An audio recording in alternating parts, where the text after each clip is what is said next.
ఈరోజు కేక్ వచ్చేసి customer 1 kg cake అయితే చెప్పారు. పైనాపిల్ ఫ్లేవర్ చెప్పారు. ఇది డాగ్ థీమ్ అనమాట. ఈవినింగ్ 8 కలా ఇది కేక్ డెలివరీ కావాలని చెప్పారు. నేను ఆఫ్టర్నూనే ఇది క్రమ్ కోట్ చేసుకుని పెట్టుకున్నాను. క్రమ్ కోట్ చేసుకుని ఫ్రిడ్జ్లో పెట్టుకున్నాను అనమాట. ఇప్పుడు మనం దీనికి ఫైనల్ ఫినిషింగ్ చేయాల్సిన అవసరం లేదు. ఎందుకంటే పైన అంతా కూడా చాలా ఎక్కువ క్రీమ్ వస్తుంది కదా. సో మళ్ళీ ఫైనల్ ఫినిషింగ్ చేసి ఇది కూడా ఎక్కువ పెడితే చాలా ఎక్కువైపోతుంది.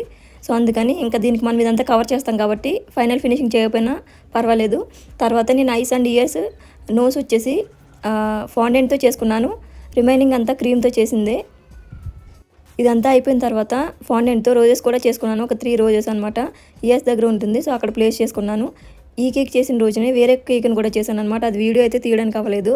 జస్ట్ ఫొటోస్ తీసాను. ఆ ఫొటోస్ని లాస్ట్ యాడ్ చేస్తాను చూడండి. అలానే కేక్ ఫైనల్ లుక్ వచ్చేసి ఇందులో ఒక మిస్టేక్ అయితే ఉంది. ఆ మిస్టేక్ ఏంటో మీరు కనిపెట్టి కామెంట్ చేయండి.